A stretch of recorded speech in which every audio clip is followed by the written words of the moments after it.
Hello everybody, welcome back, and I am the Tronic. Yes I am, man, and today, ladies and gentlemen, we are going to discuss Ash-Greninja and his prophecy.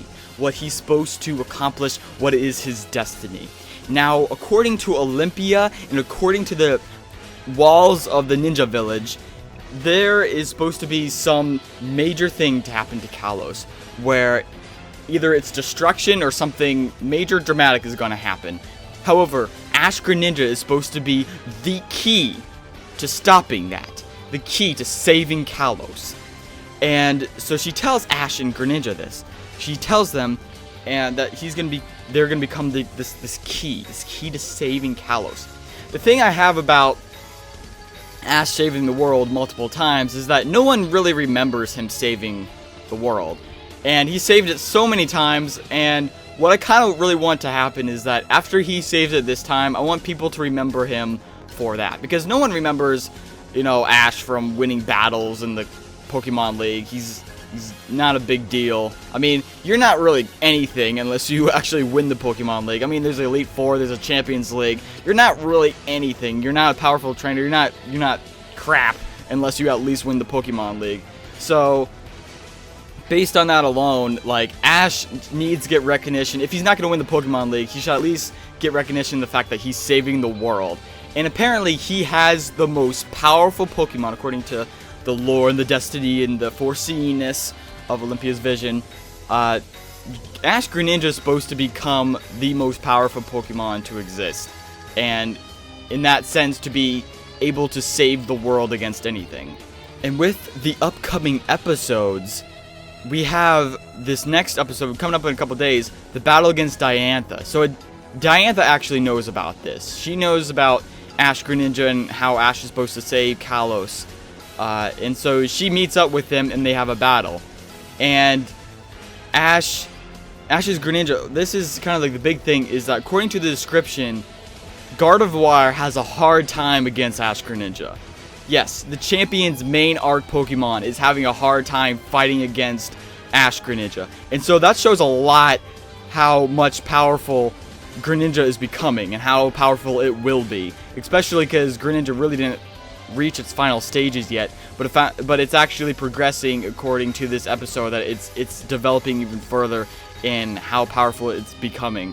And so according to the description, it's forcing Gardevoir to use Mega Evolution.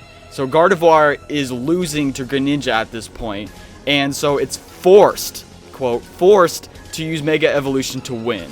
And so that is pretty insane. That says a lot for how far Greninja is coming. Of course, we'll see exactly what happens in that episode when it comes, but that's just according to the description.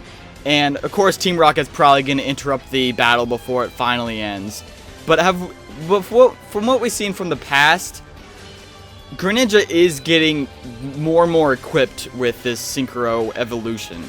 So, and this is my theory about why Ash and Greninja aren't able to fully control their evolution yet.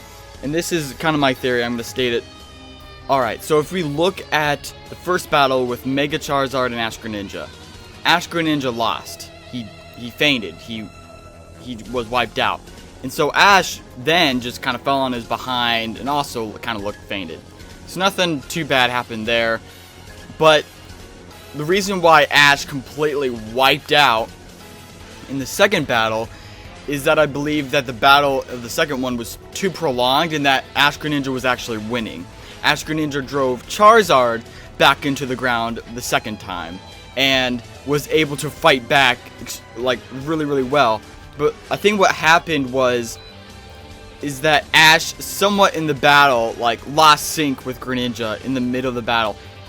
And so that's why he basically passed out and fainted and then went into that vision of seeing Greninja walk away like we've seen in the opening. So the thing is that they lost sync in the middle of the battle. And that's what caused Ash to just go into a different dimension, different world, where he's seeing Greninja kind of just walk away from him.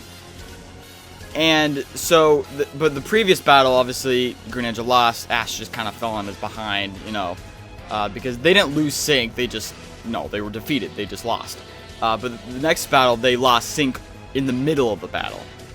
So I think that's why we see Greninja walking away from Ash. I don't think they're going to have a falling out. I don't think they're going to hate each other, or Greninja is just not going to be approving of Ash at some point, because their bond is extremely high at this point. I don't think they're going to have a falling out at this point.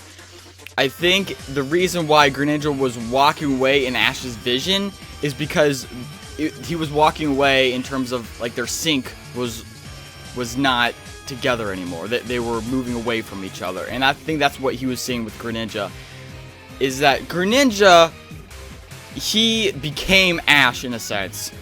But the reason why the Synchro Evolution did not work completely is because Ash did not become Greninja. So Greninja successfully synchronized in becoming Ash. But the reason why they had that split is because Ash didn't do his part in becoming Greninja. And that's why we're seeing in the next episode where he's training to become more like Greninja, because he wants to synchronize and make himself like Greninja. So they have to synchro evolutionize on both sides. Not just Greninja transforming to look like Ash, but Ash has to be like and act like and become like Greninja as well for the synchro evolution to completely work. And that's why I think they couldn't win against Mega Charizard in terms of the sense that their battle ended because Ash lost sync, is because Ash is not synced up with Greninja like Greninja is synced up with Ash. So they have to both be synced up with each other in order for it to work and for the ultimate power to begin, you know what I'm saying? So that is my theory about the whole idea, and that's why Ash is training to become more like Greninja, because they both have to be exactly like each other for this synchro evolution to work and for the complete power of Ash-Greninja to happen. So we're going to see a lot of Ash-Greninja in the future, but what do you guys think is going to happen? Do you think Lysandre, do you think Team Flare are going to be the main enemies in this Kalos crisis? Do you think the champion's going to be involved in a significant way? Do you think Olympia's going to show up? Do you think Ash should pretty much win the Pokemon League because he's going to have like the most powerful Pokemon ever? It's the savior of the world and blah blah blah. But post all your theories in the comment section below.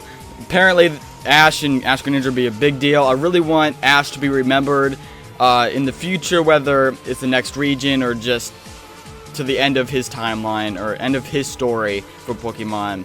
I really want him to be remembered, if not for Pokemon League this year, at least that he was a savior of the world.